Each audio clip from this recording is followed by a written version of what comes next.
मित्रों नमस्कार, संस्कृत गौरव में आप सबका हार्दिक स्वागत है। इसके पहले मैं व्याकरण शास्त्र की प्रमुख संज्ञाएं पढ़ा रहा था। आज मैं आपको एक विशेष टॉपिक के साथ उपस्थित हूँ आप लोगों के बीच में, जो कि आज मैं आपको पद संज्ञा पढ़ाने जा रहा हूँ। पद संज्ञा होता क्या है? सूत्र होता है पद संज्ञा विधायक सूत्र, जो होता है सुप्ति अंतम पदम होता है। क्या होता है? अगर कोई पूछे पद संज्ञा विधायक सूत्र क्या है, तो आप बताएंगे सुप्ति अंतम पदम, सुप्ति अंतम पदम।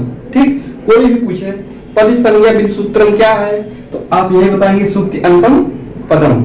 अगर इसका हम पदच्छेद करते हैं, क्योंकि हमको सूत्र से ही क्या करना है मित्रों, पढ़ना है। पहले हम सूत्र पढ़ेंगे, सूत्र का बेसिक जानेंगे। जब हम बेसिक जान लेंगे तो हम ट्रिक लगाएंगे। समझा? विशेष करके आप पहले आप सूत्र को बेसिक समझिए। जब आप बेसिक जान जाएंगे तो आपको आसानी से समझ में आ जाएगा, ये मेरी गारंटी। देखिएगा पदच्छेद क्या है। अगर इसको हम तोड़ते हैं तो ये हमको मिलता है सुप, फिर उसके बाद तीन अंतम और पदम। सुप तीन अंतम पदम, सुप तीन अंतम पदम। अर्थात अगर इसका हम व्याख्या करते हैं, सुप, सुप मतलब होता है सुबंत, सुबंत, कोष्टक में अंत वाला। ठीक, तीन, तीन को क्या कहते हैं? तिङंत कहते हैं। क्या कहते हैं? तिङंत, तिङंत अंत वाला।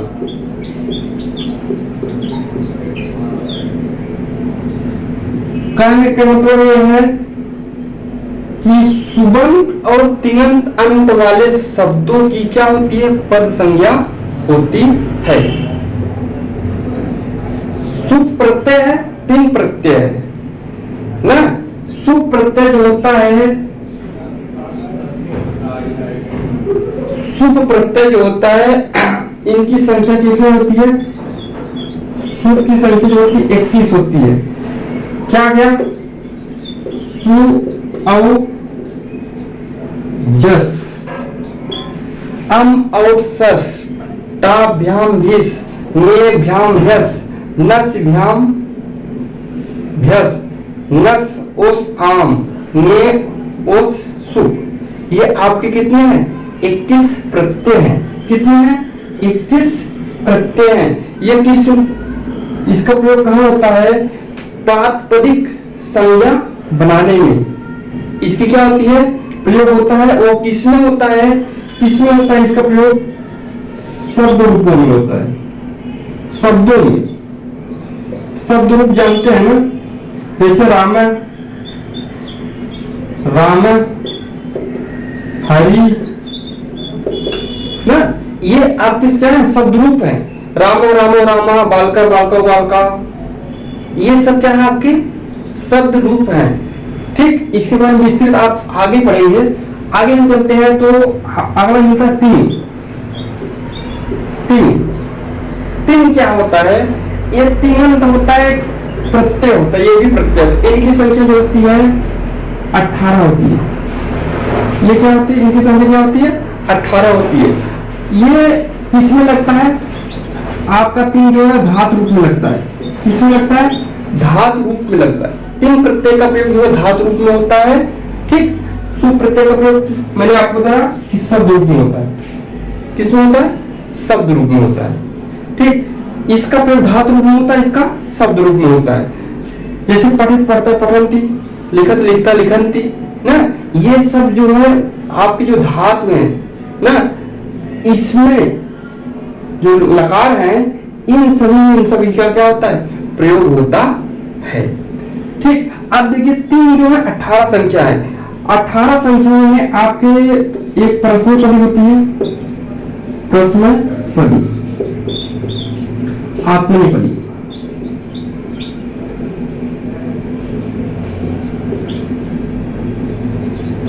आत्मनेपदी, प्रश्नपदी में 9 होती है और आत्मनेपदी में भी 9 होती है। 9 प्रश्नपदी के प्रत्यय है, 9 आत्मनेपदी के। तिप्तस झी सिप थस था मिप वस ना, ये क्या है सर? आपके तिंग के अंतर्गत प्रश्नपदी के अंतर्गत ही आता है, तिंग प्रत्यय के प्रश्नपदी के अंतर्गत आता है। आत्मनेपदी में क्या होता है? तय आताम झ, तय आताम झ ना, ऐसे ये भी क्या होते हैं आत्मनेपदी के चलते, मतलब इनकी भी संख्या कितनी होती है? 9। आगे मैं इन सभी के बारे में विस्तृत बताऊंगा कैसे कैसे होता है। वैसे ये इसमें क्या होता है? पठत पढ़ता पठंती, ये किसके अंतर्गत आता है? तीन के अंतर्गत, तीन प्रत्यय के, ये धातु रूप होते हैं ना। चलिए आगे चलते हैं, इसके बारे में आपको थोड़ा सा लिखाते हुए आगे बढ़ता हूं। अभी मैं आपको ये जितना समझाया, आपको आशा करता हूं कि आपको इस समझ में आ गया होगा। मैं अब क्या आगे चलता हूं, धीरे धीरे आपको आसानी से क्या करता हूं, समझाता हूं। ये क्या है आप ध्यान दीजिएगा, सुबंत और तिङंत की पद संज्ञा होती है। अगर कोई पूछता है किसकी पद संज्ञा होती है, तो आप यही बताएंगे सुबंत और तिङंत की क्या होती है? पद संज्ञा होती है। सुप अंत वाला और तिङ अंत वाले की क्या होती है? पद संज्ञा होती है। पहले आप एक चीज, आप एक पॉइंट जानते रहिए कि ये जानते रहिए कि आप प्रातिपदिक में प्रथमा से लेकर सप्तमी तक क्या होता है? सुप प्रत्यय का पाइए, वो पॉइंट शुड बी नोटेड। प्रातिपदिक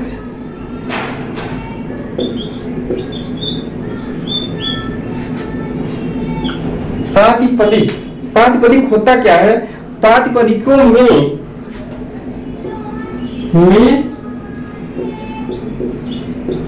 प्रथमा से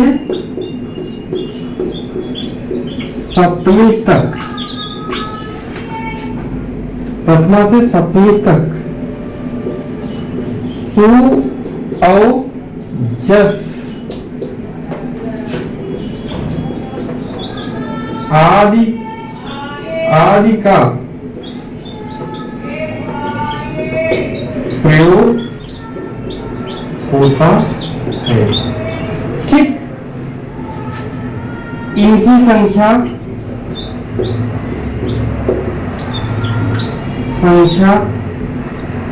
कितनी होती है? 21 होती है। इनकी संख्या 21 होती है। जैसे राम, राम, हरि, बालक, इन सभी में क्या हुआ है? सुप प्रत्यय का प्रयोग हुआ है ना। इसको हम बताएंगे रामा कैसे बना, हरि कैसे बना, बालका कैसे बना। ये मैं आपको अगली कक्षाओं में बताऊंगा, क्योंकि अभी आप इतने जानते रहिए कि सुप का प्रयोग जो है शब्द रूप में होता है। किसमें होता है? शब्द रूप में होता है। किस लिए? प्रातिपदिक, जो प्रातिपदिक क्या होता है, मैं इसके बाद की जो सूत्र आएगा वही आएगा। प्रातिपदिक क्या होता है मैं बताऊंगा, ध्यान से आप पहले इसको देखिए। इतना आ गया। अब आइए तिङंत, दूसरा पॉइंट है तिङंत, इसको भी जान लीजिए। तिङंत क्या होता है? धातु रूपों में तिङ प्रत्यय का प्रयोग होता है। धातु रूपों में तिङ प्रत्यय का प्रयोग होता है। इनकी संख्या कितनी होती है? 18 होती है। इनकी संख्या कितनी होती है? 18 होती है। टिप प्लस जी मिप वस, मैं आपको ये अभी बताया इसके बारे में। ठीक, जैसे जैसे को भी जानते हैं, जैसे पठति पठतः लिखत लिखतः आदि।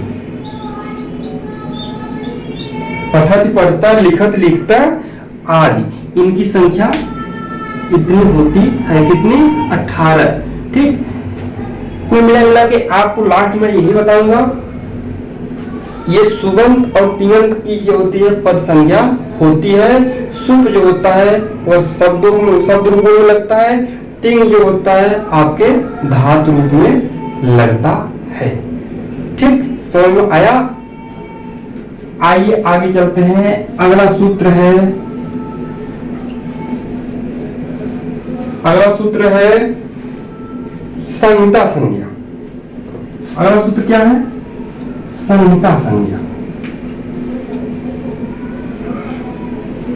पूछता है संहिता संज्ञा विधायक सूत्र। संहिता संज्ञा, ठीक। संहिता संज्ञा सूत्र होता है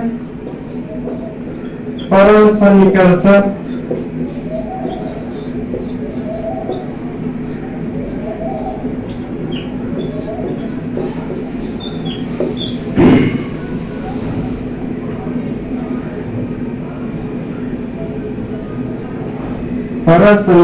संहिता। ये क्या होता है? आपका संहिता संज्ञा विधायक सूत्र होता है। परसन्निकर्ष संहिता। सन्निकर्ष का मतलब होता है अत्यधिक निकट। क्या होता है? अत्यधिक निकट।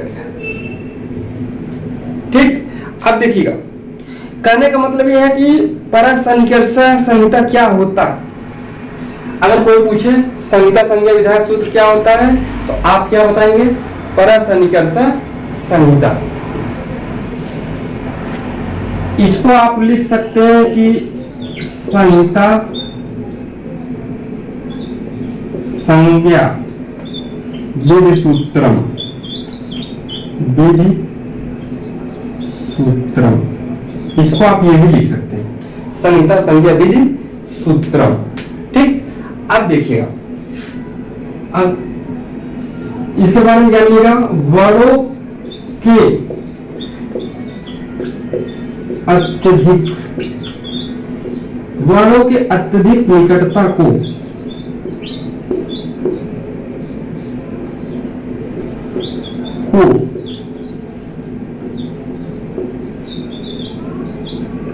संहिता कहा जाता है। वर्णों के अत्यधिक निकटता को क्या कहा जाता है? संहिता कहा जाता है। वर्णों के अत्यधिक निकटता को क्या कहा जाता है? संहिता कहा जाता है। ठीक, जैसे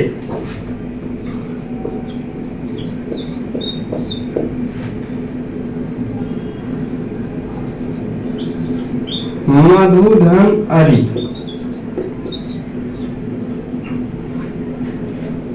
मधुधन अरि बराबर मध्वरी। लेकिन इसमें देखिएगा किन किन वर्णों की निकटता हुई है, किन किन वर्णों की निकटता होने से इनकी संहिता, संहिता मतलब संधि, संधि मतलब जोड़, संहिता मतलब संधि, वर्णों के अत्यधिक निकटता को ही क्या कहते हैं? संहिता कहते हैं। तो इसमें जो है आपका ह्रस्व उ है और इधर आपको क्या मिला? आ मिला। उ, ह्रस्व उ और आ मिल करके क्या बनाया? वो बना दिया। क्या बना दिया? आपका वह बना दिया। जब वह बना दिया तो ये क्या बन गया? मध्वरी बन गया, क्योंकि दो वर्णों की अत्यधिक निकटता हुई, दोनों आपस में मिले। जब दो लोग मिलेंगे तभी तो एक नया वर्ण बनेगा। जैसे जब तक दूसरा नहीं मिलेगा तब तक संकर प्रजाति कहां पैदा होगा? दो उ और आ आपस में मिले, सन्निकर्ष चिपक गए, तब उसमें से आपका क्या बना, वह बना। तो वह किसमें बनता है, मध्वरी। वह किसमें बनता है, यड़ संधि। यड़ संधि में बनता है ना।